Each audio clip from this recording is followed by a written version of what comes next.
The arrow hit the wooden post 2 inches from Thomas Archer's ear, and the woman who had fired it did not even flinch. She stood on the other side of the trading post's open yard, one massive green hand still raised from the release, her dark eyes leveled at him with an expression that was not quite a warning and not quite a threat. It was something colder and more precise than either. An announcement. He was in the wrong place at the wrong time, and she wanted him to understand that completely before he made another move. Thomas stood very still. He had been reaching for the pack mule's bridle, nothing more.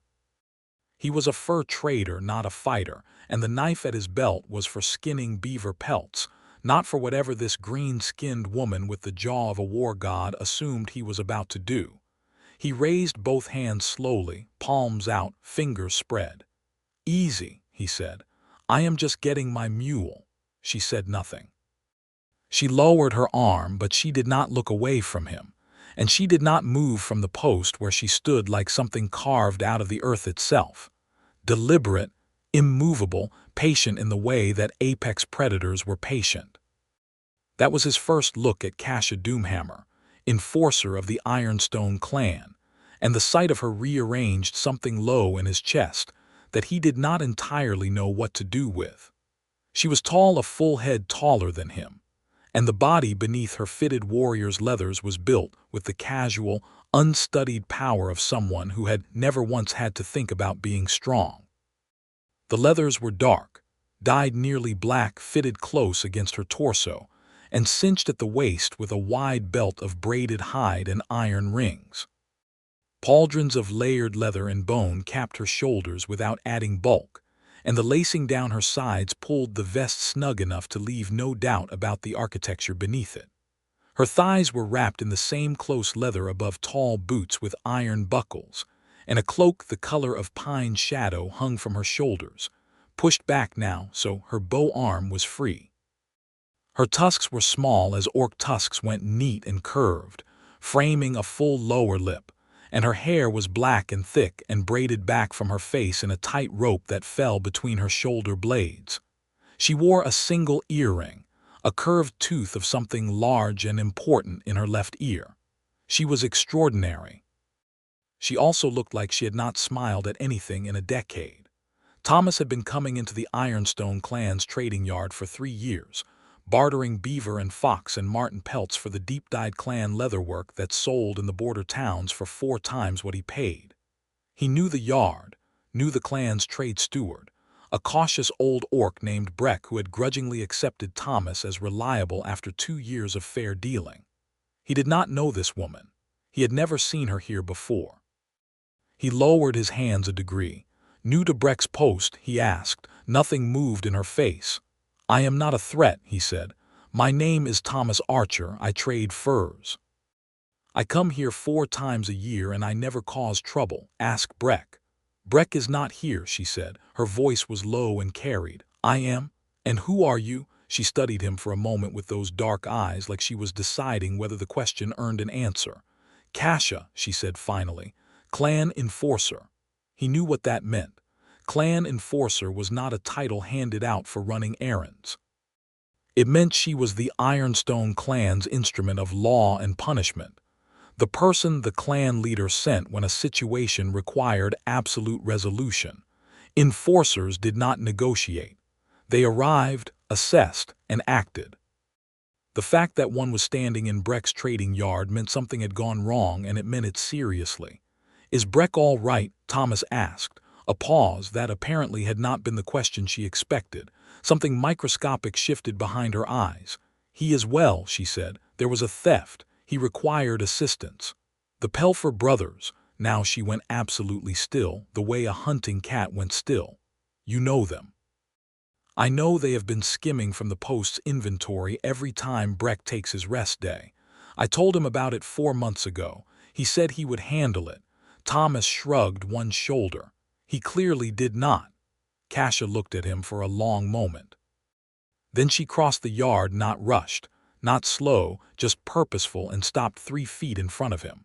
Up close she was even more arresting. The faint gray-green of her skin was warm in the afternoon light, and she smelled of pine resin and cold iron and something underneath those things that was harder to name. "What else do you know?" she said. "I know the Pelfer brothers cache the skimmed goods in the old smokehouse behind the tanner's shed, and I know they have a buyer coming up from Aldenmere on the next market day." He held her gaze. "But I am just a fur trader, so I kept it to myself when Breck didn't listen. You should have sent word to the clan." "I didn't know the clan would care about a human trader's complaint." Something in her jaw tightened, not anger, he thought. More like she was filing the information somewhere uncomfortable. She turned away from him, and the conversation was apparently over. But she didn't fire another arrow at him, and she didn't tell him to leave. And when he loaded his mule and settled his trade with the post's secondary keeper, he felt her eyes on his back the entire time. He did not know then that he would see her again in 5 days, under circumstances considerably less peaceful. The town of Verk's Gate was a walled market settlement at the edge of the Ironstone territory, which made it interesting and occasionally dangerous.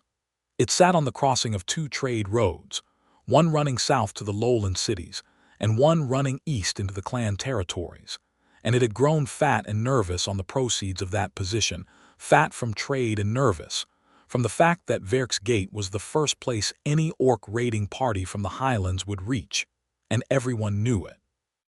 Thomas kept a room at the Iron Post Inn, a solid stone building that doubled as the town's second-best tavern, and he had been keeping that same room for 6 years. The innkeeper, a compact woman named Sira, had long since stopped charging him the stranger's rate, and had started leaving a clay pot of warm cider on the landing outside his door when he came back from a long route. He was, in the way of people who moved constantly, as close to home as he got. He was there when the horn sounded.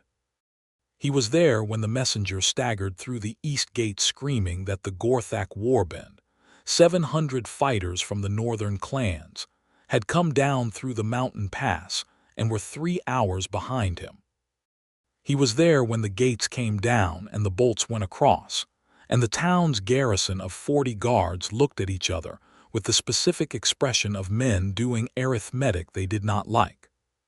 He was also there when, 2 hours later, a second horn shorter, different pitch announced that someone was at the trade gate on the western wall asking for admittance, and when Thomas climbed to the top of the wall to see who it was, he found himself looking down at Kasha Doomhammer sitting on a gray horse with an Ironstone Clan banner raised in her left hand. She was alone. "Open the gate," the garrison captain, a scarred veteran named Morden, said. "She's an orc," one of his guards said. "She's one orc with a clan banner, which means she's here to talk, and there are 700 orcish fighters with the Gorthak warband sitting on our eastern road," Morden said. "Open the gate." Thomas watched Kasha ride in. She did not look up at the wall. She dismounted in the yard with the same unhurried efficiency she seemed to apply to everything, handed her horse's reins to the first stable boy who appeared, and waited for Morden to come down from the wall. Her bow was slung across her back. Her hands were open at her sides. Thomas came down too. She noticed him when he reached the yard. There was a flicker of something, not surprise exactly, more like recalibration. She had clearly not expected to find him here. "The fur trader," she said. "The enforcer," he said. Morden was watching this exchange with open suspicion. "You two know each other." "Briefly," Thomas said. "I need to speak with your town authority," Kasha said to Morden. "The Ironstone Clan does not ride with the Gorthak warband. We are not part of this action.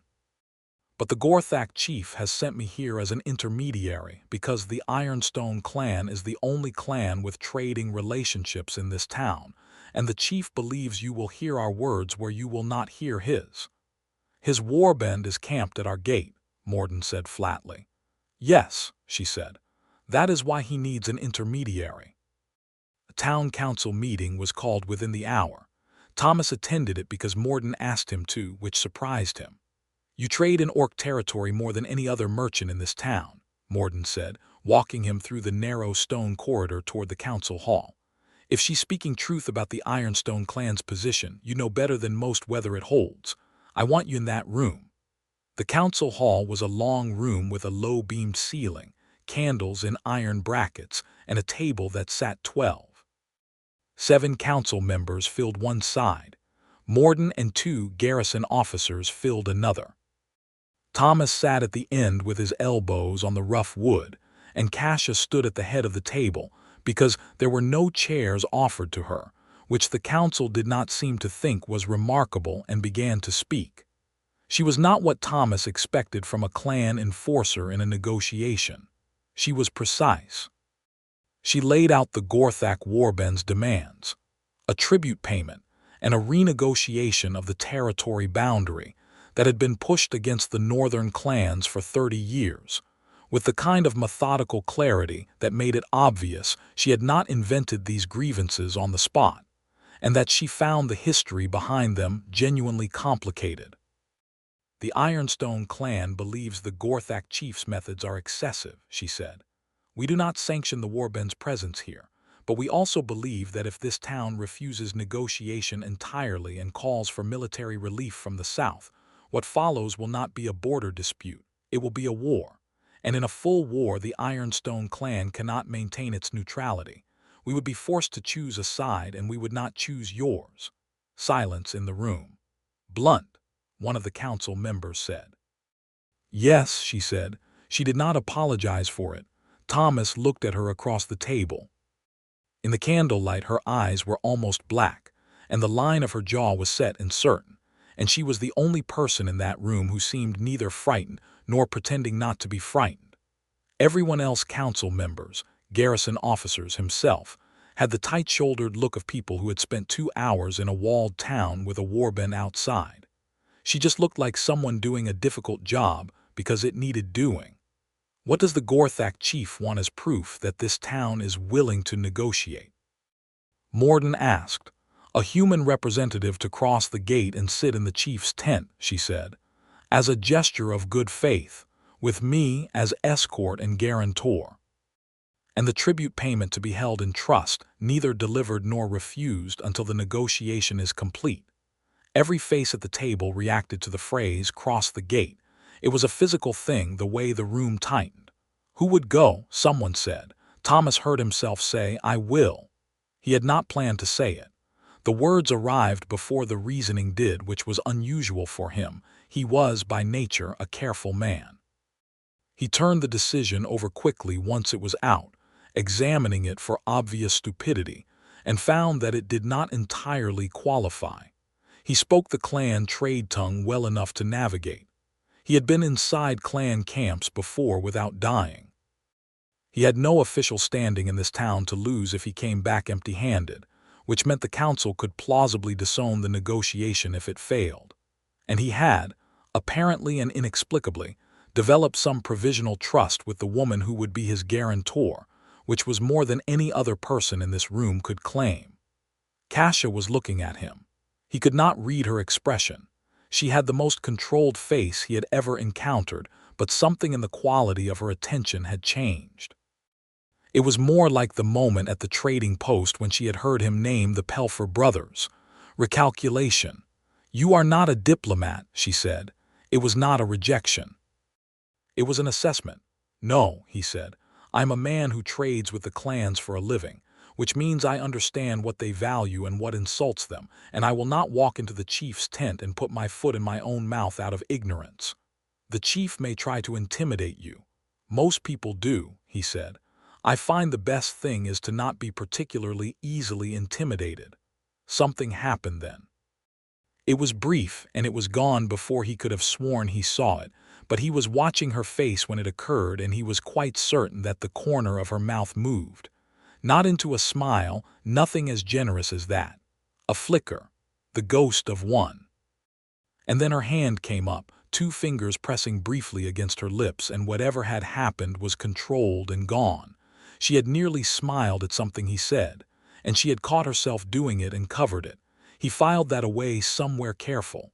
All right, she said. The fur trader comes with me. Morden argued for 20 minutes. The council argued for another 30. Thomas sat through both sets of arguments with his hands flat on the table, and eventually Morden ran out of alternatives and looked at him with the expression of a man handing over a grenade and trying to look comfortable about it. "Come back alive," Morden said. "I always try to," Thomas said. He went to his room at the iron post to collect what he needed, which was not much: his trader's belt with its small purse, his skinning knife because he was not going anywhere unarmed even if the knife was laughably modest by any warrior's standard, and the small folded letter of provisional authority that Morden had signed, which at least gave him the thin fiction of an official mandate. He was pulling his coat on when a knock came at the door. He opened it to find Kasha standing in the corridor, her cloak settled over her shoulders and her bow already on her back. She looked at him with those measuring dark eyes. "We leave in an hour," she said. "When it is dark." "Why dark?" "Because there are 700 fighters outside that wall, and even with the clan banner some of them will shoot at us on instinct if they see us clearly," she said. "Dark is safer." "Right," he said. "That makes sense." She started to turn. He said, "Why are you doing this?" She stopped. She did not face him fully, just turned her head to a partial angle. "The Gorthak action is going to destabilize every trade relationship this territory has," she said. "That includes the Ironstone Clan's relationships, Breck's post, all of it. I am doing this because my clan chief ordered me to." She paused. "And because someone should." "That is 2 reasons," Thomas said. "Yes," she said, and left. They went over the wall in darkness, through a door in the stone the garrison used for exactly this kind of thing, a low door in the western face, away from where the warband was camped. Kasha went first, dropping silently into the grass below with the ease of someone who had done this before several thousand times, and Thomas followed less gracefully, but without breaking anything important. She caught his arm as he landed one firm hand on his forearm, steadying him, and then released him immediately, and they moved. The warband's camp was on the eastern approach, outside the main gate. The route Kasha took went wide and south, arcing through the dark tree line, and then cutting back east on a track that kept them below a ridge until they were well clear of the camp's perimeter sentries. She did not speak while they moved. She navigated by the stars and the terrain in a way that made it obvious she had scouted this approach already, possibly multiple times. Thomas kept up. He was not a soldier, but he spent 6 months of every year moving through wilderness alone, and the basic skills of moving quietly through dark country were ones he had and used. He watched the way she moved and matched it as closely as he could. And at one point when he adjusted his route to avoid a dry branch, she glanced back at him with what he interpreted as mild approval. They came around to the eastern road from the south, behind the camp, and Kasha produced the clan banner from inside her cloak and raised it where the outer sentries could see it. There was a tense half-minute while the sentries decided what to do, and then a figure appeared and led them in. The Gorthak chief's tent was large and lit from inside with clay oil lamps that threw orange light through the hide walls. The chief, whose name was Urgak, and who was a very large orc of perhaps 50 years with a face that looked like it had been in and lost several arguments with various hard surfaces, sat on a folding camp chair with the specific posture of a man who had decided to be patient, but wanted everyone to know the patience was costing him something. His advisors and war commanders flanked him in a semicircle. Every one of them looked at Thomas with some variation of skepticism, contempt, or curiosity. Thomas sat down on the camp stool provided for him, put his hands on his knees, and said in the clan trade tongue, "Chief Urgak, thank you for seeing me. My name is Thomas Archer. I trade furs in the Ironstone territory, and I know something about what a fair deal looks like and something about what a bad one costs. The town of Verksgate sent me here because they want to find the first kind and avoid the second. I am told you have the same preference." A silence. Then Urgak looked at Kasha, who stood to Thomas's right, and said something in his own dialect that Thomas only half caught. Kasha answered in the same dialect, short and flat. Urgak's gaze came back to Thomas. "You speak our language," Urgak said, switching to the trade tongue. Enough to not accidentally insult you, Thomas said, which I understand is a meaningful bar. The war commander on Urgax let out a short, involuntary sound that might have been a laugh and then suppressed it quickly. Urgax's expression did not change, but the air in the tent shifted, marginally, in a direction that was not completely hostile. The negotiation took 4 hours. Thomas was not a diplomat, but he was a trader, which meant he understood that every agreement required both parties to feel they had gotten something real, and that the way to find that was to listen first and propose second. He listened to Urgax's grievances about the eastern boundary, a line that had been drawn 30 years ago after a war the clans had actually won, but had been cheated in the treaty. And he found that the grievances were specific and historical and provable, which made them harder to dismiss than vague belligerents. He listened to the concerns about tribute, which were really concerns about a tax levied on clan traders at Verk's Gate that did not apply to human traders, and he found those too were documented and specific. He did not have the authority to concede anything. He had the authority to carry proposals back. He used it carefully, building a structure boundary survey with joint observers, tax parity for clan traders, a 3-year review mechanism. That would give Urgax's advisors something to work with, and the council at Verk's Gate something less humiliating than a flat demand. Kasha sat behind him through all of it. She did not intervene in the negotiation. Her role was guarantee, not participation. But twice when Thomas misspoke a term in the trade tongue, she corrected him quietly, leaning forward. And once when an advisor tried to insert a demand that went well outside the agreed parameters, she said something short and final in the northern dialect that closed the subject immediately. It was past midnight when Urgax sat back and said, "The warband will hold its position for 5 days. If the council does not respond in 5 days with a written proposal addressing these points, we will consider negotiation refused." Thomas said, "That is fair. I will deliver this tonight." Urgax looked at him for a moment, really looked, with the particular assessment of a man who had made judgments about people in high-stakes situations for 40 years. "You are not what I expected from inside that wall," he said. "No," Thomas said, "but that is probably useful." They walked back through the dark in the same careful arc, and this time Kasha walked beside him rather than ahead. The warband's fires were visible over the ridge, and the walled town was a dark mass against a darker sky with a few torches on the battlements, and between the two of them they moved through the space between those two forces carrying everything that had just been said in the chief's tent. "You did well," Kasha said. He was so surprised by this that he looked at her. He could barely see her face in the dark, just the outline of her profile, the glint of the tooth earring. "I have never been told I did well by someone who looks like they are about to tell me I did terribly," he said. "I was not going to tell you that." "No, I know. That is what makes it strange." A pause. Their boots were quiet in the grass.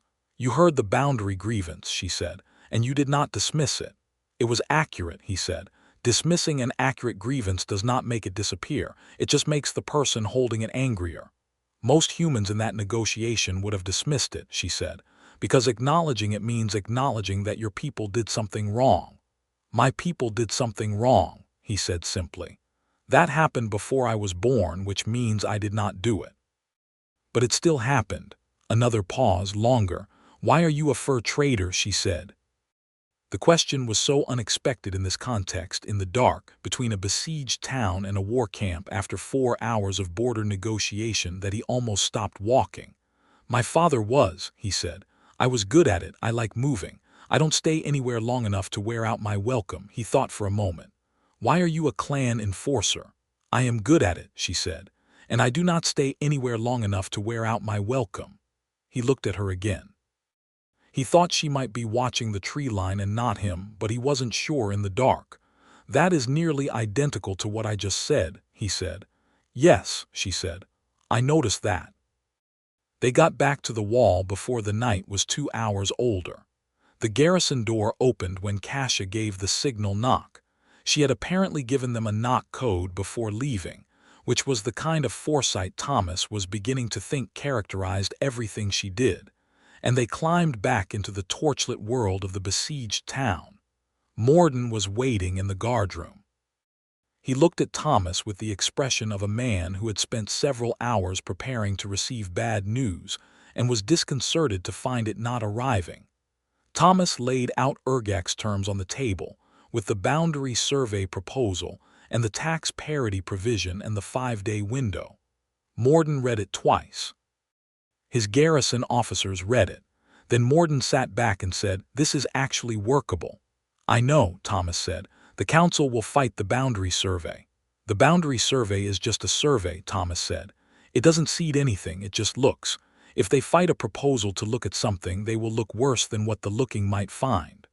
Morden rubbed his jaw.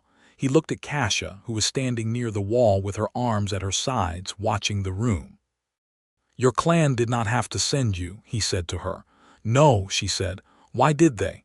"Because we want trade, not war," she said. "And because sometimes wanting something badly enough means doing the difficult thing to get it." "Diplomatic," Morden said. "True," she said. The council met the next morning. Thomas was not invited. His role had technically ended at the guardroom door. But Morden came to find him in the Iron Post's common room just before midday, where Thomas was eating a bowl of barley and thinking about nothing in particular. "They accepted the framework," Morden said, sitting down across from him. "With 2 modifications. They want the tax parity to be phased rather than immediate, and they want the Boundary Survey Commission to include a town representative." "Both of those are reasonable," Thomas said. "The chief will probably accept them. Can you carry the response back?" Thomas looked at him. "You want me to go back out there?" "You are the only person who walked out of that camp last night having made a connection," Morden said. "And Kasha Doomhammer told me this morning that she would guarantee your passage again. She said that voluntarily. She came to me before I went to the council and said if you were willing to carry the response, she would escort you," Morden said. He watched Thomas's face. "She seems to trust you." That was an interesting thing to hear. Thomas thought about the dark walk, the parallel answers about fur trading, the small corrections in the tent. He thought about the moment at Breck's post, the arrow in the post, the question about the Pelfer brothers, the ghost of something at the corner of her mouth that she had covered with her hand. "All right," he said. "I will go." He found her in the yard behind the garrison, working through some kind of weapons practice that involved a short-throwing axe and a post that was acquiring a detailed pattern of impacts.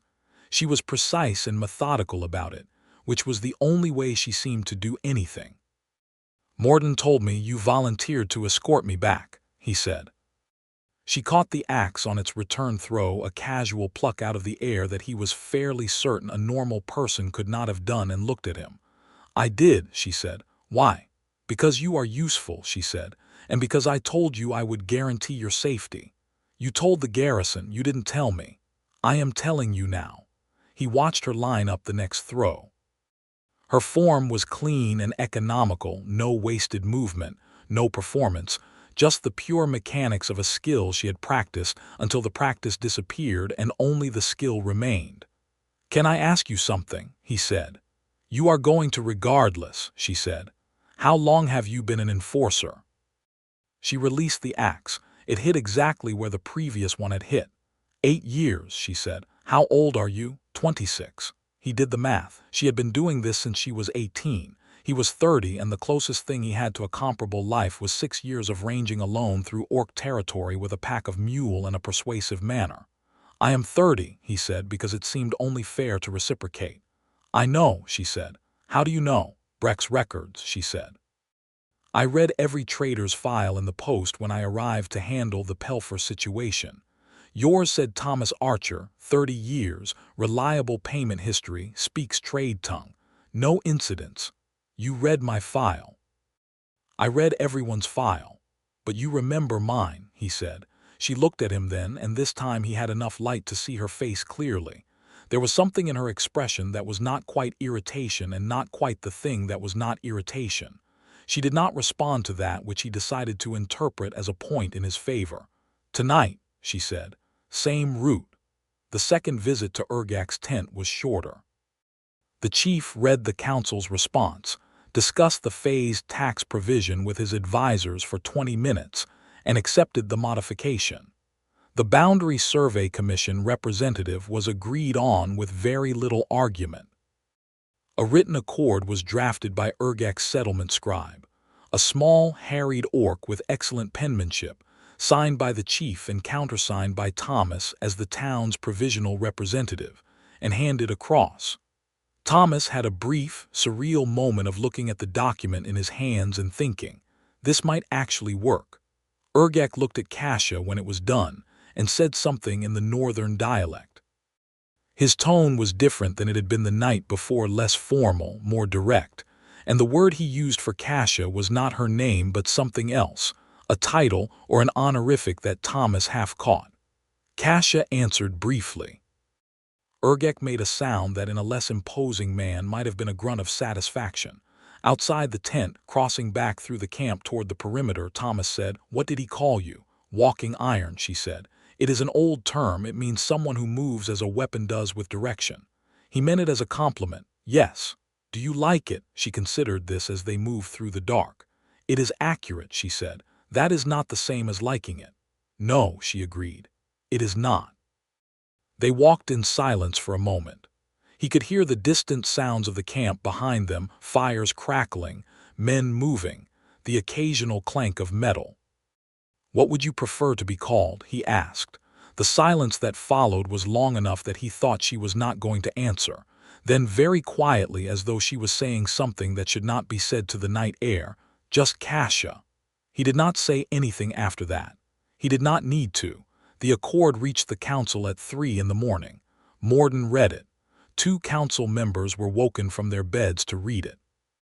By dawn, the council had ratified it with their seals, and Morden sent a runner to the east wall to hoist the white negotiation flag. By mid-morning, a message came back from the Gorthak camp acknowledging the flag and confirming the warband's withdrawal would begin at noon. The town of Verk's Gate, which had been braced for a war, was not going to have one. Thomas was sitting on the wall walkway watching the warband's camp when he heard boots on the stone stairs, and Kasha appeared beside him. She leaned against the parapet and looked east at the visible edge of the camp, the pennants, the tents, the organized geometry of 700 fighters who were, as of now, turning around. "Done," he said. "Yes," she said. "Not bad for a fur trader and a clan enforcer." Something moved in her expression. "No," she said. "Not bad." He looked at her profile, the strong jaw, the curve of the tusk, the earring catching the morning light. He had known her for 5 days. He had spent perhaps 12 hours in her direct company. He had an inexplicable and specific feeling that she was one of the most remarkable people he had ever encountered, and that he was going to be thinking about her for a long time after she rode out. "What do you do now?" he said. "Report to my clan chief," she said. "Confirm the Ironstone Clan's trading relationships are protected. Continue the Pelfer situation." A pause, the usual, and then the next thing, she said. He turned to face her more fully. She was still looking east. "I have a route that takes me back through the Ironstone territory next month," he said. "I will be at Breck's Post." She said nothing. "I thought you should know," he said, "in case you are still there." She turned then and looked at him directly, and he held the look without blinking. She had the most direct gaze of anyone he had ever met, no deflection, no performance, just pure attention that went through a person like a beam of light through clear water. "I may be," she said. He nodded. He turned back to the east, and they stood side by side on the wall, watching the Gorthak warband begin the slow, organized process of breaking camp, and the morning light grew warm around them, and neither of them said anything else, and neither of them moved. The warband was gone by afternoon. The gates of Verk's Gate opened, and the town that had been holding its breath for 4 days exhaled in one long, collective gasp. The Iron Post Inn was loud that night, louder than Thomas had heard it in years, and Sira the innkeeper pressed a cup of something particularly good into his hand, with a look on her face that said she understood more about what had happened than the official account would show. Kasha had gone. She had ridden out an hour after the gates opened, north toward the Ironstone territory, without ceremony. Thomas had been at the other end of the yard when she left and saw her go, a gray horse, a dark cloak, the Ironstone banner packed away now, just a woman on a road going somewhere that needed her. She had not looked back. He had watched until she was a point in the distance and then gone inside. He spent the next 3 weeks doing what he always did, ranging north through the hill country, setting and checking traps, collecting his season's haul of beaver and marten, and one exceptional fox with a coat so deep red it looked like a living flame. He sold the fox pelt in the hill town of Griever's Ford for enough coin to cover his costs for 2 months. He camped in the wilderness and cooked his own food and had his own company, which had always been sufficient before. It was less sufficient now, which he noticed with some irritation. She had been there for 5 days. She had barely spoken to him. She had fired an arrow past his ear the first time they met. He had no reason to be thinking about her jaw in the morning light, or the way she moved through dark country, or the almost smile she had covered with 2 fingers. He thought about all of these things anyway. When he came back to Breck's post at the end of the month, Breck was there, the old orc looking somewhat relieved to be behind his own counter again, and Kasha was not. Enforcers moved on, Breck said, sorting through Thomas's pelts with the critical eye of someone who had been doing this longer than Thomas had been alive. Pelfer's situation is resolved. She closed it out 2 weeks ago. Where did she go? Thomas said, and then wished he had not said it because Breck looked up from the pelts with a particular expression. You asking for a reason, Breck said. Just curious, Thomas said. Breck looked at him for a moment with the expression of an old man who had seen a great deal and was not easily deceived. Clan chief sent her east, he said. Some trouble in the Ironforge range. Won't be back this way for a season at least. He paused. If you have something to tell her, you can leave a message with the post. I'll see it reaches the clan. I don't have a message, Thomas said. Right, Breck said, and went back to the pelts. He bought his leatherwork and loaded his mule and rode south. He took the long road, the one that went past the edge of the Ironforge range on its way to the lowland markets, because it was a reasonable route and not for any other reason. He did not find her. He did not expect to. But 3 days into the lowland leg of his route, at a crossroads market where a dozen traders had stopped to exchange goods and news, a group of 4 orcs rode in from the east that made every human trader in the market go very still. 3 of them were fighters, armored and equipped, and the 4th was Kasha Doomhammer. She was not wearing her traveling cloak. She must have been riding hard. Her hair was slightly loose from its braid at the temples, and there was road dust on her boots and leathers. She scanned the market with the enforcer's automatic assessment, her eyes moving across faces and goods and positions without haste, and then her eyes found him and stopped. He was standing next to his mule with a bundle of wolf pelts under one arm, which was not his most impressive presentation, but he was not embarrassed by it. She said something to the fighters flanking her, and they held position as she rode forward alone to where he stood. Fur trader, she said. Enforcer, he said. What are you doing here?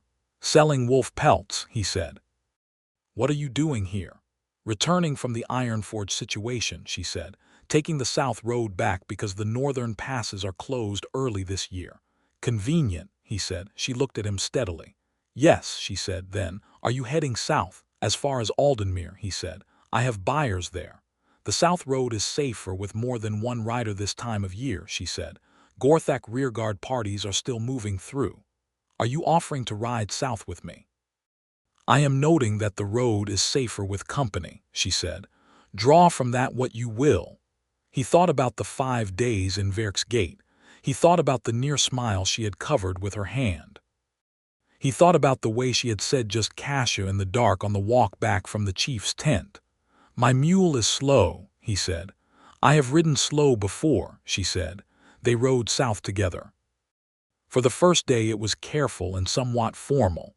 The 3 fighters rode ahead and behind at a distance that preserved the fiction that this was an escort arrangement rather than anything else, and Kasha rode beside Thomas with the self-contained quality she always had, and they talked about the road and the season and the state of the passes. Informational, professional. On the second day, one of the fighters developed a lame horse and had to double up with another, which meant the formation became less structured, and Kasha ended up riding consistently beside Thomas without the pretense of an escort arrangement. They talked longer. They talked about the Ironforge situation, which had been a land dispute between two clans that she described with dry precision that made the whole thing sound simultaneously serious and absurd. She asked about his wolf pelts, and he explained the hunting and the quality differences in winter versus autumn coats, and found that she listened with genuine attention, not the polite half-listening of someone waiting for a topic to switch. He told her about a particular trap line he ran near a frozen lake in the high country, where the foxes' coats in the deep of winter went silver at the tips like ash, and she said, "I have seen those," with a certainty that surprised him. "Where?" he said. "The eastern passes," she said. "There is a high basin there where the wind blows a certain way and the foxes don't move much, and in deep winter they look like smoke against the snow." "That's exactly it," he said. She looked at him, and he looked at her, and neither of them said anything for a moment, but the silence had a different quality than the earlier ones. On the third night they camped at a way station, a rough stone building with a fire pit and a lean-to stable that travelers used when the weather came down, which it did that night in the form of a cold, driving rain that came sideways off the hills and made the lean-to marginally better than useless. The fighters took the dry side of the way station common room. Thomas and Kasha ended up at opposite ends of the same rough stone bench near the fire. He was mending a strap on his pack by firelight. She was cleaning her bow with a small oilcloth, which she did with the same careful attention she gave everything. "Can I ask you something?" he said. "You always start with that," she said, "because I never know if you will answer." "Have I ever refused to answer?" He thought about it. "Not directly," he said. "You are very good at answering with something that is not quite the answer." The corner of her mouth moved. He was watching for it now, and he caught it a half-second longer this time before her expression settled back. "What is your question?" she said. "At Breck's post," he said. "The first day. The arrow in the post, was that a genuine warning, or were you making a point?" She looked at him for a moment. "Both," she said. "You moved toward the mule too quickly while I was assessing the yard, in an active investigation that is grounds for a warning shot, a pause, but also I was making a point." "Which point?" "That I was not someone to be underestimated."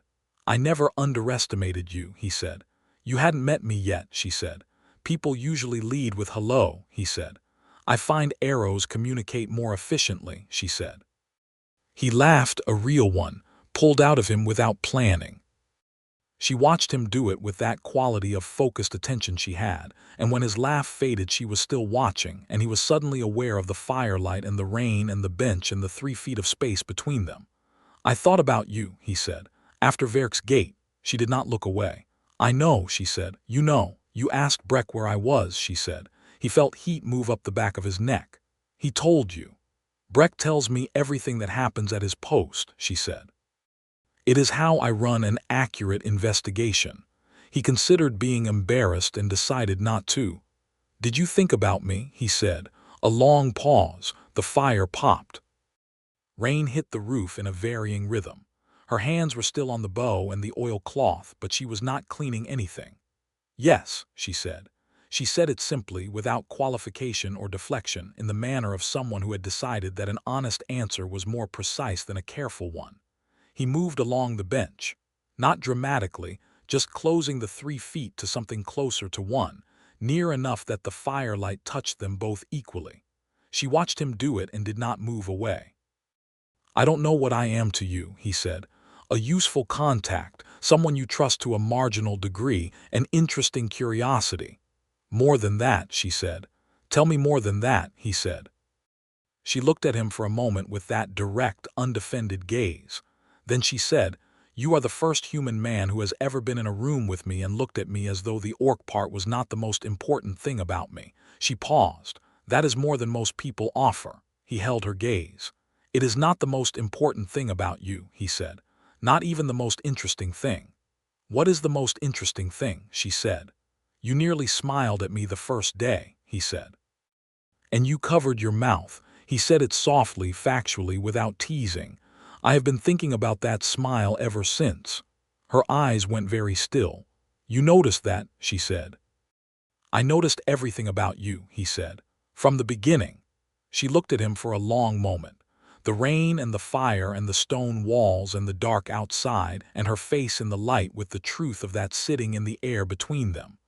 Then she leaned forward slowly, with the same deliberate certainty she brought to everything, and pressed her mouth against his. It was not tentative. It was not uncertain. It was the way she did everything precise, controlled, and completely present. But underneath that control was warmth, and behind the warmth was something that had been held back for a while and was now choosing not to hold any further. He brought his hand up and cupped her jaw, careful and sure, and she let him. And the rain came down outside and the fire crackled and the kiss stretched into something longer and deeper and more honest than anything that had happened between them in all the careful conversations. When they separated, she sat back and looked at him with the particular steadiness of someone recalibrating. That was not a fur trade transaction, he said. No, she agreed. I am glad, he said. She looked at him for another moment.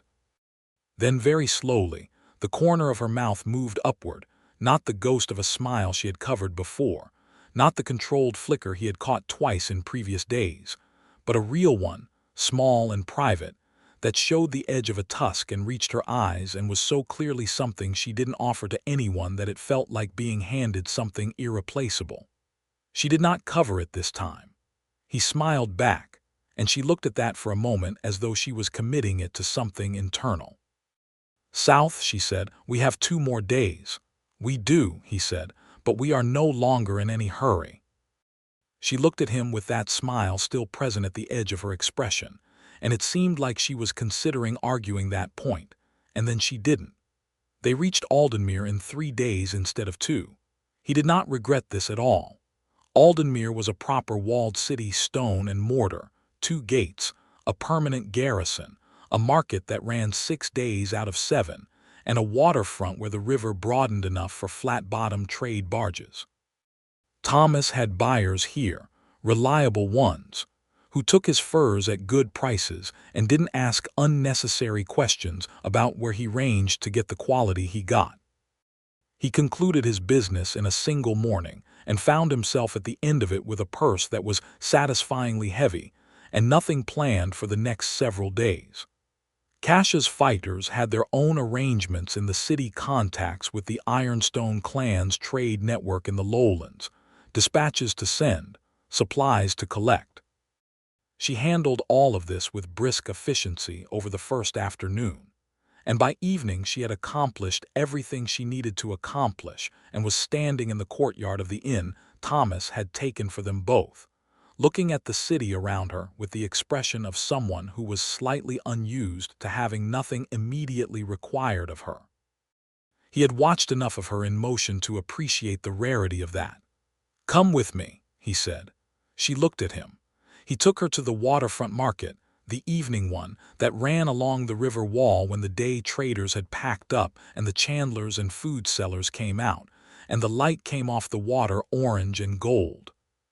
He bought them food from a stall, river fish in herb oil, flatbread, 2 cups of warm spiced wine, and they sat on the stone wall above the water and ate it, and the city moved around them, and she watched everything with that alert, assessing quality, but her shoulders were not quite as braced as they usually were. He noticed people noticing her. Not all of them were comfortable. This was a human city, and an orc at the evening market was not invisible. A few stalls had the shuttered expression of shopkeepers deciding whether to close up.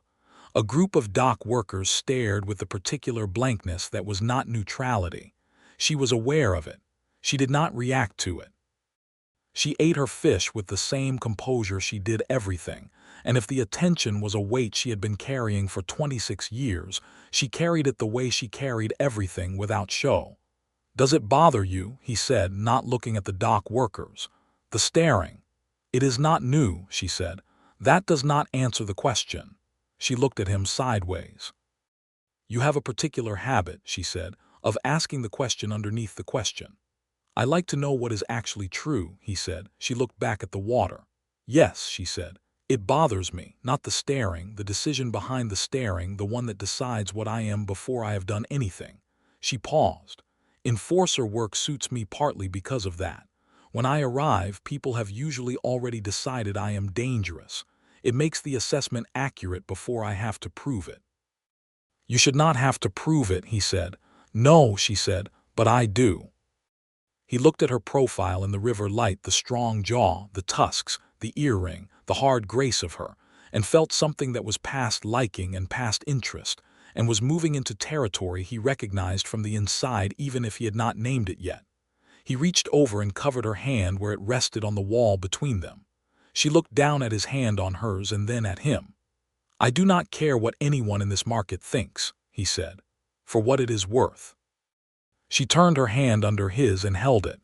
"It is worth something," she said. They stayed until the market lights went up and the river turned dark silver and the city sounds changed from day sounds to evening ones. Then they went back to the inn and the night was warm for the season and neither of them was in any hurry. In Orc courtship tradition, the claiming is not a ceremony. It is not witnessed, not announced, not formalized by others. It is a private decision, a mutual choosing, marked by the speaking of a name in a specific tone that cannot be reproduced by accident, and the answering of it. Thomas did not know this tradition. Kasha had never expected to use it. But in the warm dark of an inn room above the Aldenmere waterfront, with the river sounds coming through the shutter gap and the candle burned to its base, she said his name, Thomas, in a low, deliberate tone she had never used for anything else, and he turned from whatever he was doing and looked at her, and the look on his face when he met her eyes was something she had not expected. Steady, sure, and choosing her back without hesitation or confusion, as though he had already made the decision she was only now proposing. She did not mark it with a ceremony or a speech. She pulled him to her instead, and he came, and the rest was between them and the dark and the sound of the river. Afterward she lay in the dark and listened to him breathe and thought about the word home, which she had never previously applied to a person. 3 days in Aldenmere. 3 days that were not a treaty and not a trade, and not a job that needed doing, just 2 people in a city with time, discovering each other in the ordinary ways that were somehow the least ordinary things she had ever experienced. He knew the city differently than she did. He had been coming here for years and had accumulated a small geography of good cheap food and interesting stalls and a bookbinder near the east wall who did extraordinary work. And he showed her all of it without fanfare, without performance, as though sharing his world was simply what you did with someone you wanted beside you in it. She took him to the Ironstone Clan's trading house in the merchant quarter, which surprised the tradekeeper so thoroughly that the man required a visible moment to compose himself. Enforcers did not bring guests to the trading house. This was either very good or very bad, and the tradekeeper could not determine which, so he opted for cautious hospitality and offered them both tea, which Kasha accepted with the specific grace of someone who was mildly enjoying the disruption. On the 4th day, the road called them. She had dispatches to deliver to the clan. He had a spring route to begin planning, a season's work to lay out. They had, in the functional terms of their lives, both spent more time in one place than their individual patterns usually allowed. They stood in the courtyard of the inn with their horses and his mule and the 3 fighters ready to ride, and the morning was cold and clear, and the decision of where each of them was going pointed in different directions. "My route takes me north again," he said, "back through the hill country, then east into the Ironstone territory." "My route takes me north and then west," she said. "Clan chief wants a report before the spring council." "Different north," he said. "Yes," she said. He looked at her. She looked at him. The fighters were being very thoroughly busy with their tack. "How long until your report?" he said. "2 weeks," she said. "Perhaps 3. And after that?" "Another assignment," she said. "Somewhere." He nodded slowly. He was working through something. She could see it, the careful, practical thinking that she had watched him apply in Urgak's tent, in the way station by the fire, in every situation she had seen him face. He applied it honestly, including to things he probably would have preferred not to think about carefully. "I do not want this to be Aldenmere and then nothing," he said. "No," she said. "Neither do I. I am a fur trader," he said. "I do not have a fixed address. I have roots. I am a clan enforcer," she said. "I go where the clan sends me." "Our routes cross," he said. "They have crossed twice in a month," she said. "They will cross again," he said. "Yes," she said. He reached into his coat and produced a small folded piece of paper and a stub of marking charcoal and wrote something quickly and handed it to her. She opened it. It was the name of a way station, one she knew, a stone-built crossing post at a junction in the Ironstone territory, near enough to Breck's post to be reached in half a day. "3rd month of spring," he said. "I will be there if I am breathing." She looked at the paper. She looked at him. "3rd month of spring," she said. He reached up and touched her jaw briefly with his thumb, a small, private gesture, not for the fighters or the courtyard or anyone else. She held very still for it. Then he dropped his hand, took his mule's reins, and mounted his horse. She watched him ride out of the courtyard. He did not look back, which she would have done herself. She respected that. She folded the paper and put it inside her leather vest against her chest and told the fighters they were leaving.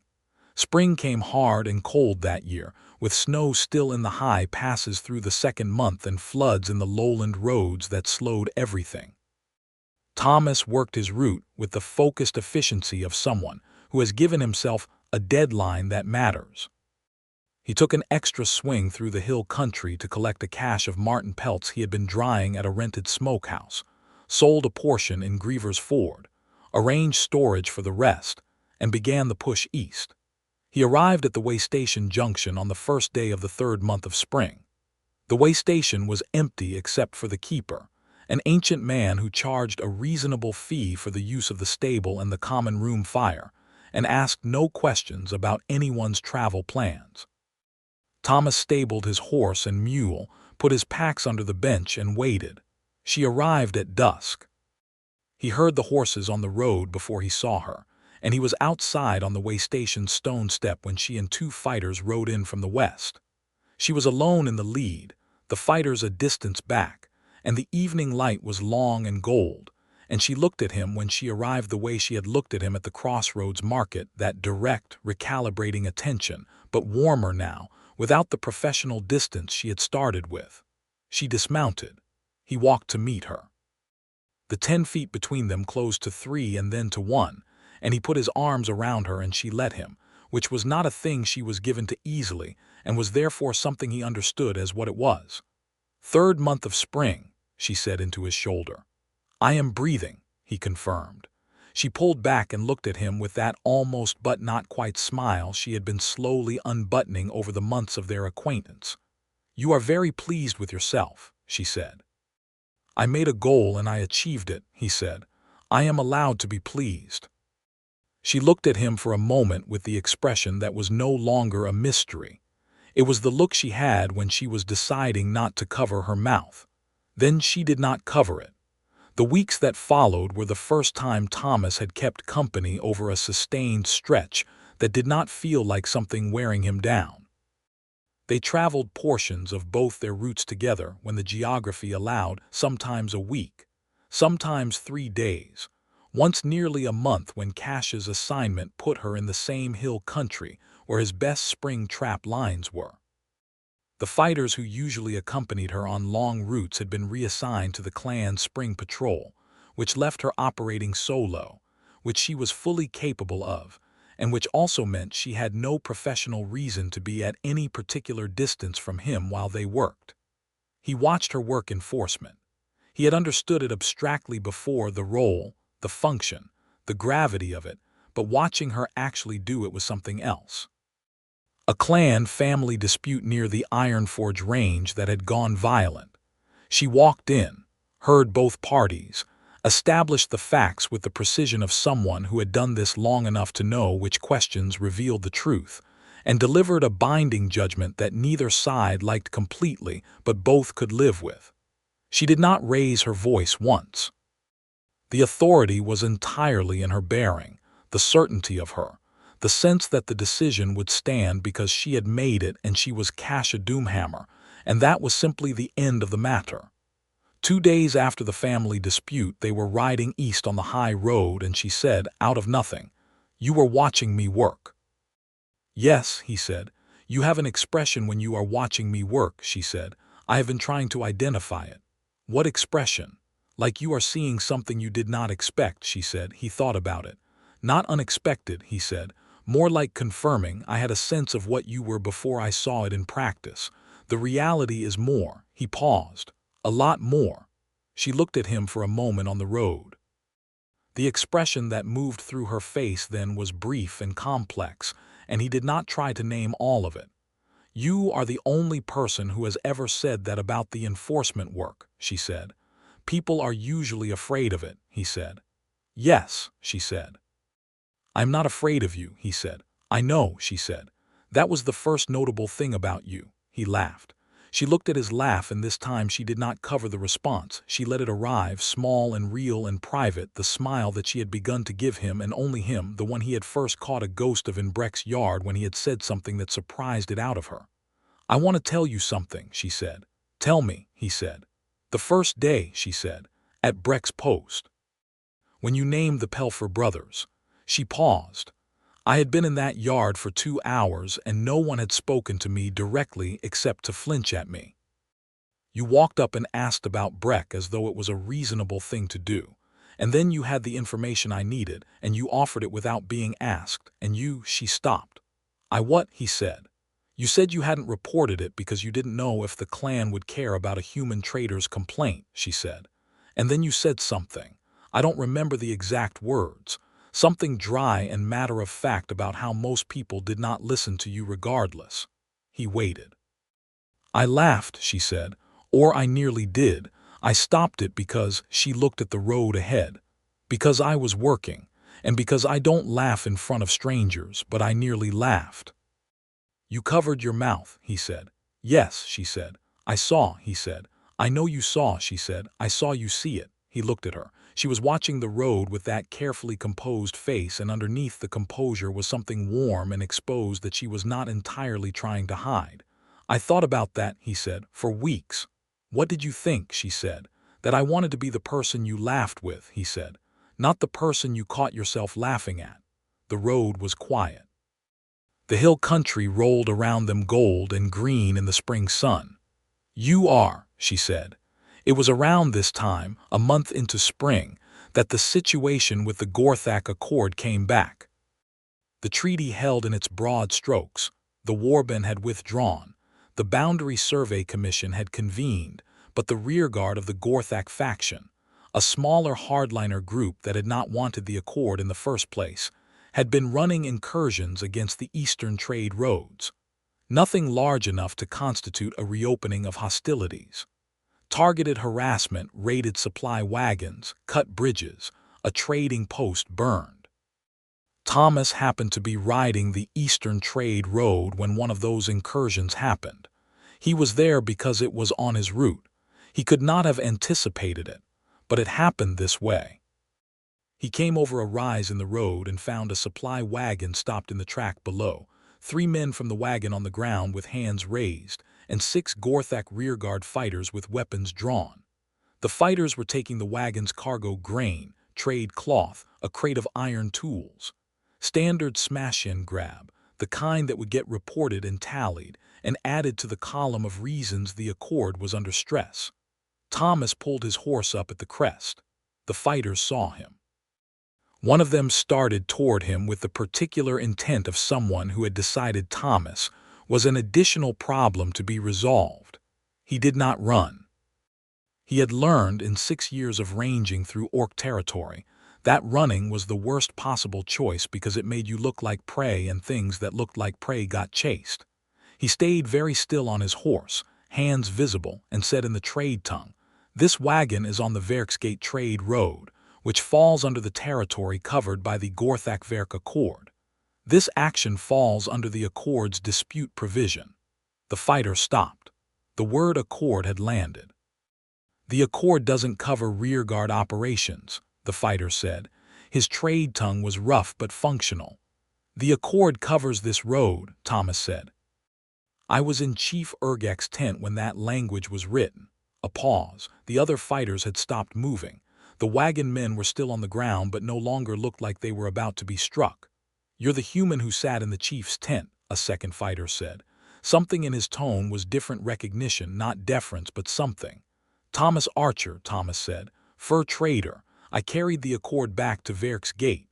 A silence fell over the road.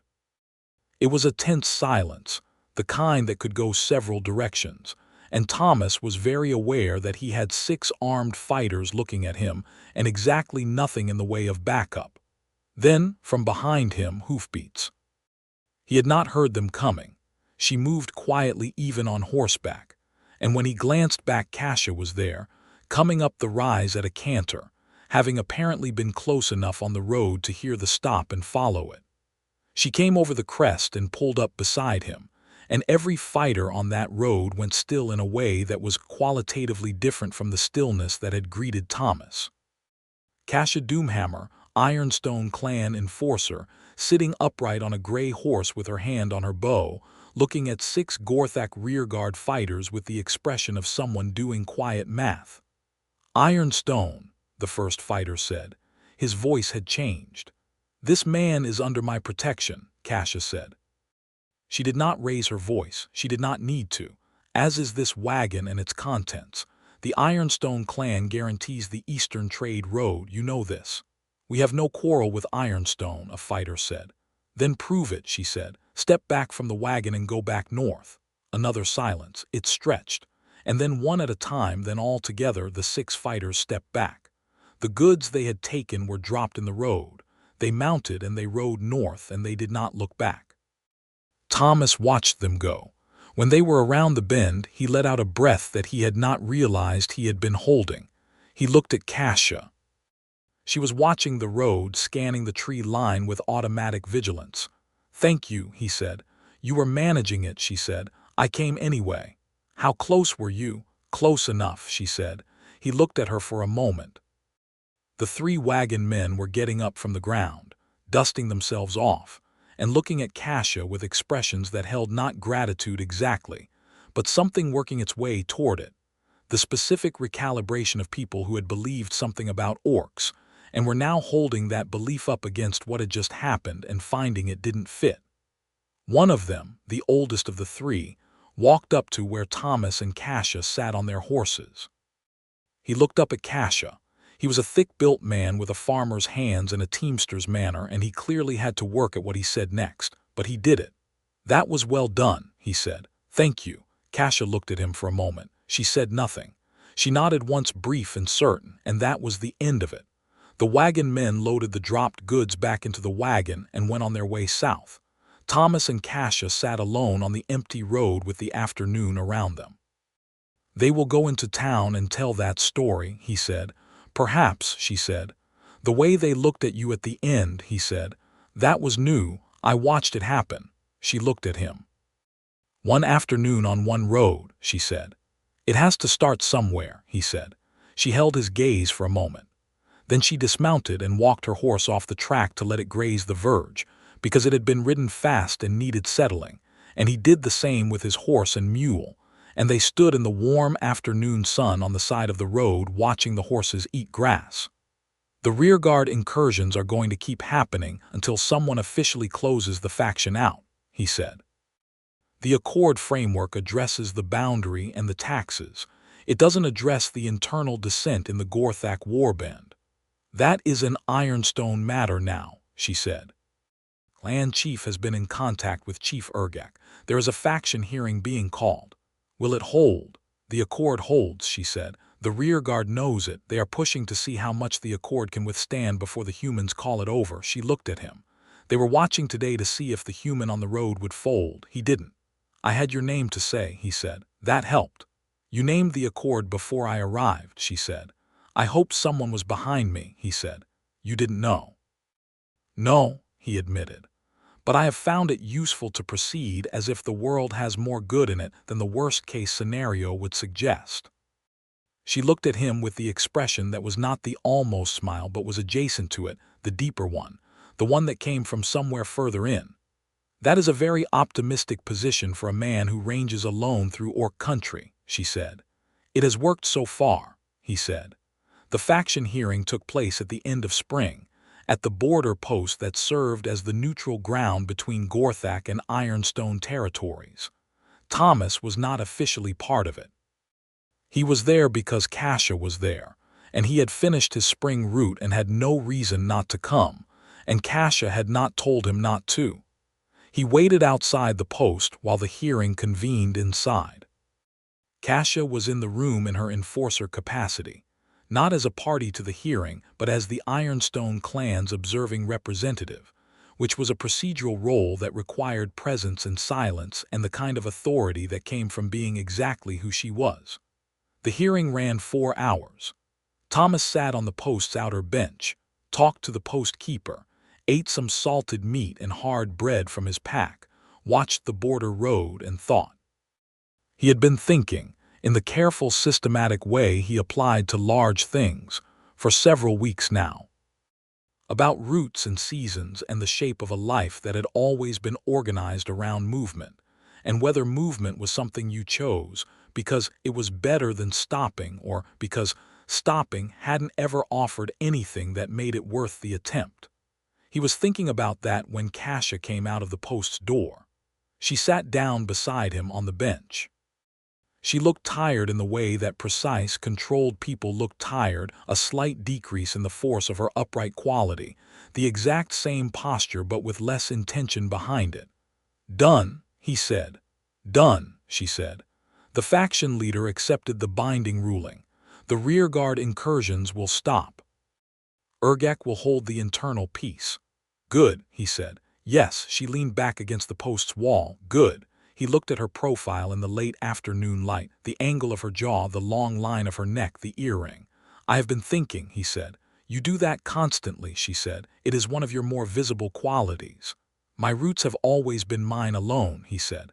"I have ranged alone for 6 years. That was the plan, the whole plan, as much as I had one."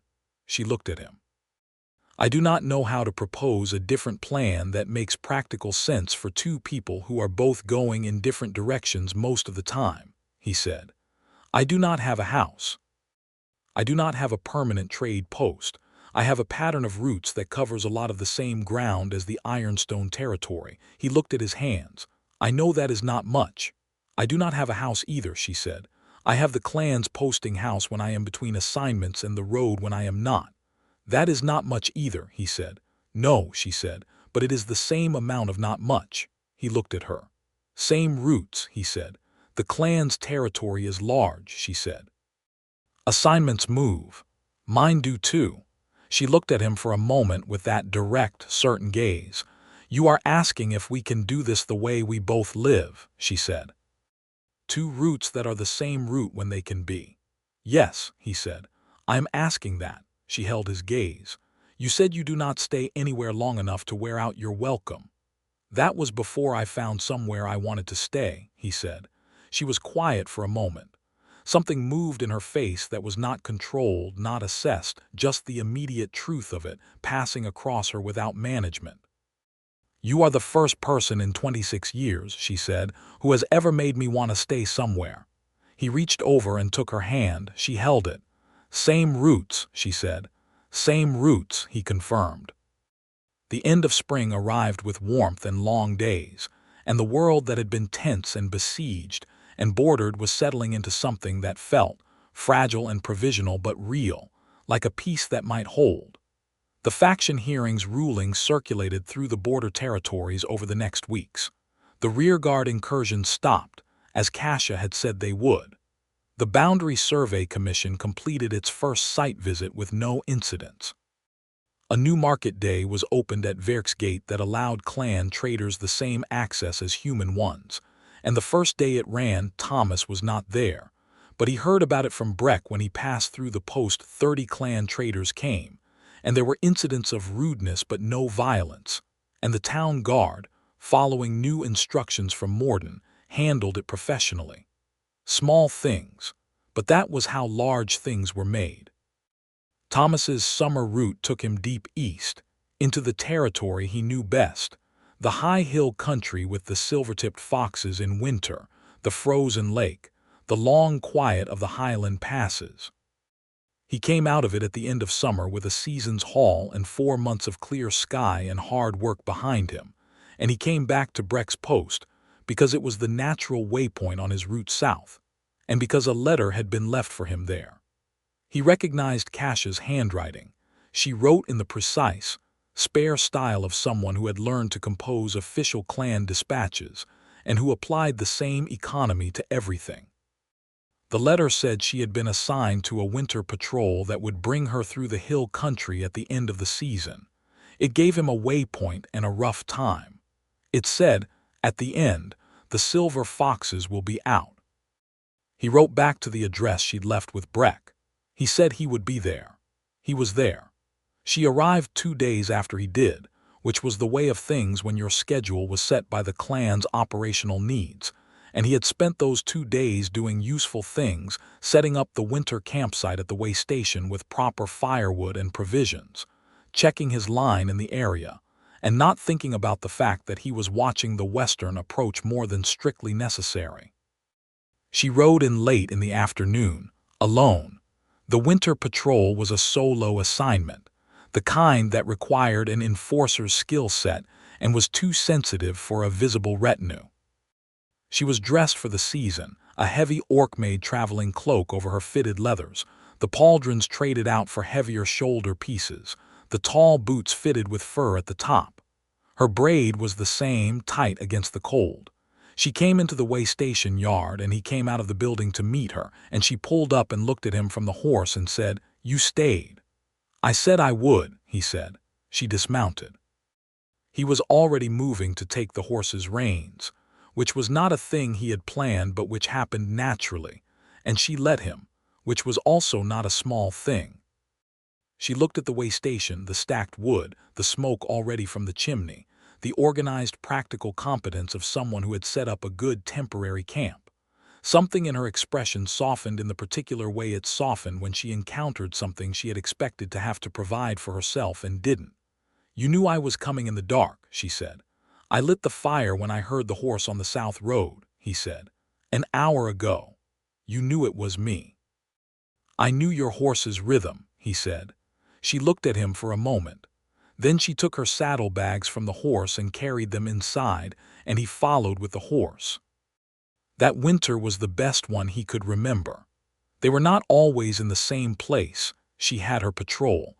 He had his lines, but the way station was the base that both of them came back to, a fixed point in the geography of their moving lives, and the fire was always lit when one arrived because the other had been and prepared it. The silver foxes came out when the deep cold set in, and he showed her the particular basin he had described in Aldenmere, the place where the wind blew a certain way and the foxes' coats went ash silver against the snow. And she stood at the edge of the ridge and looked at them moving below and said nothing for a long time. "You said you had seen this," he said. "In the eastern passes," she said, "but not like this." She paused. "Different light." He stood beside her at the ridge's edge and they watched the foxes until the cold drove them back. He could feel the warmth of her arm against his in the heavy coats, and overhead the winter stars were extraordinary. "I told my clan chief about you," she said. He looked at her. "What did you tell them?" "That I had taken a road companion for the winter patrol," she said. "That he was the fur trader Thomas Archer, Ironstone Territory reliable, who had also served as provisional human representative in the Gorthak Accord negotiation." "That is a very official way to describe a companion," he said. "It is how my clan chief thinks," she said. "The personal part I told differently." "What did you say in the personal part?" She was quiet for a moment. "That I had found someone I trust," she said, "and that I intended to keep finding him." He looked at her in the winter dark. She was looking out at the basin where the silver foxes moved, her expression forward and composed in the manner of someone saying a hard, true thing and facing it straight on. "What did the clan chief say?" he said. "That the accord work had established you as a person of reliable character," she said, "and that Breck's trading records supported that, and that the Ironstone Clan had no objection to an enforcer's personal arrangements, provided they did not compromise her judgment in the field." "And does it?" he said. She turned to look at him. "No," she said, "it sharpens it." He held her gaze in the cold. "I love you," he said. He said it simply, the way he said true things, without performance, without the hedging that people sometimes used when they were uncertain whether a thing would be received. He was not uncertain. He had not been uncertain for some time. She looked at him for a moment, a long one, with the particular quality of someone who is deciding whether to trust something very good because very good things had not been the consistent feature of their experience. Then, "I know," she said. It was not a deflection. It was the most serious thing she knew how to say, acknowledgement without armor, the specific intimacy of someone who believed you. "Do you love me?" he said. She held his eyes. "Yes," she said. "From somewhere around the second night in Urgak's camp. I would not have noticed except that it was inconvenient." He laughed. She looked at his laugh and did not cover the response, the smile that was fully hers now, the one she only gave him, showing the edge of the tusk and the warmth behind the eyes. Spring came again, and with it the final resolution of the Gorthak Accord's remaining pieces. The Boundary Survey Commission reported. The line was redrawn by half a league in the contested area, a small adjustment that satisfied both the historical claim and the practical geography. The tax parity provision went into force at Verk's gate. A joint trade council met, for the first time, with both human and clan members, and ratified the changes. Thomas was at Verk's gate for the ratification. Morden had asked him to come, as one of the original architects of the Accord's framework, and he had come. Kasha was there in her official capacity as Ironstone Clan's observing enforcer, standing in the council hall in the same position she had stood in a year ago, but the room was different now. The council had chairs. All of them had chairs. She noticed. He saw her notice. A small thing, one chair in a room, but the kind of small thing that was actually not small. The ratification was conducted without incident. The documents were signed. Someone opened a very good cask of wine from somewhere, which was usually a sign that people who had been afraid of a bad outcome were relieved to have a less bad one. The room was loud and warm, and complicated in the way that human and orc sharing space in relief was complicated, not seamless, not finished, but working. Thomas found Kasha near the east wall, away from the main noise of the celebration. She was holding a cup of wine and looking at the room with the calm, assessing expression of someone cataloging what they saw. "How does it look?" he said. "Better than last year," she said. "Not as good as it should be." She looked at him. "But that is the work ahead." "We did the work today," he said. "Yes," she said. "Today." He stood beside her against the wall and they watched the room, the council members talking with tension that was now a different, less immediate kind. The garrison officers clustered near the window, Morden with his hands behind his back and his expression of a man who has survived something and is recalculating what comes next. "Morden looks like he aged well," Thomas said.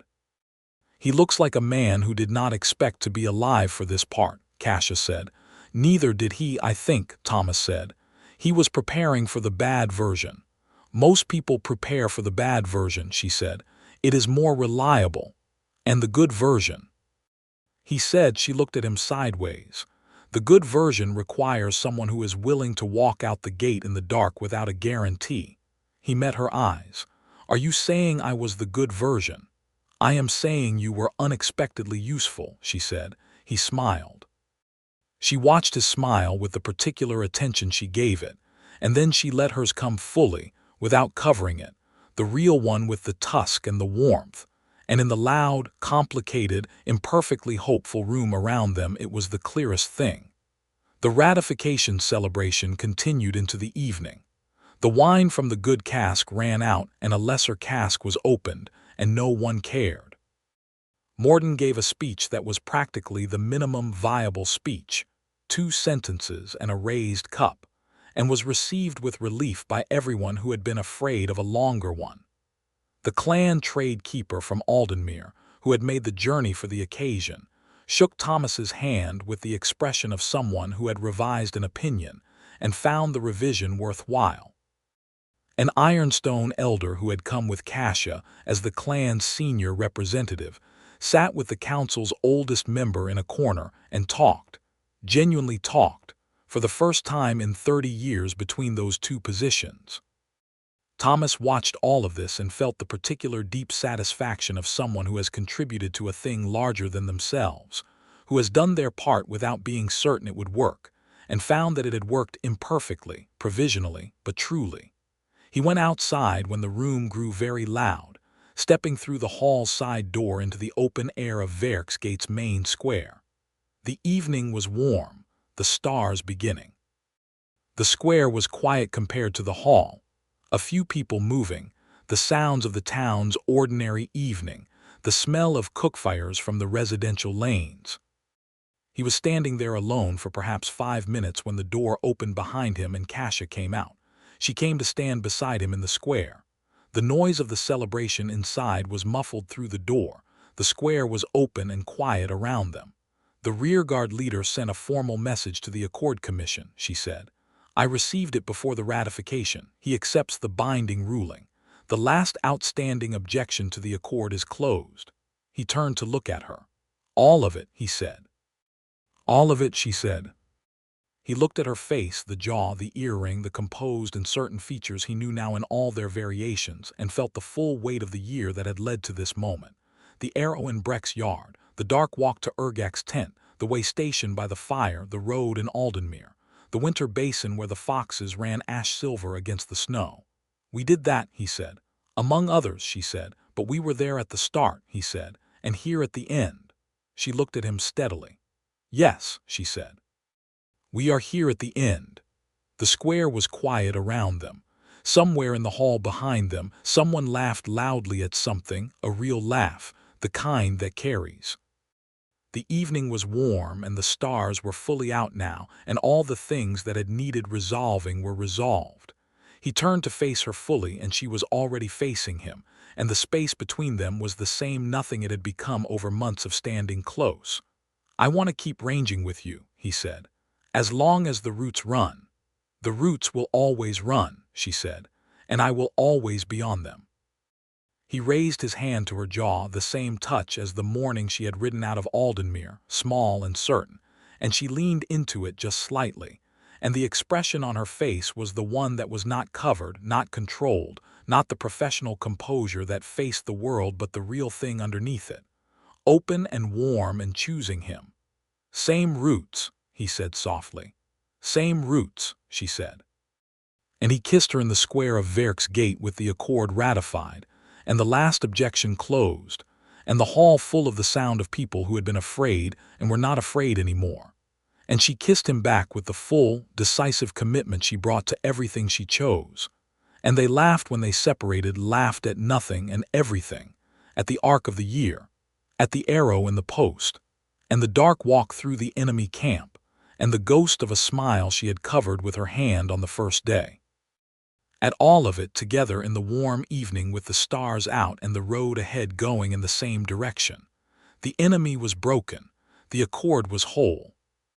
She had her mouth not covered, her smile full and real in his, and he had his arms around her, and neither of them was going anywhere alone again.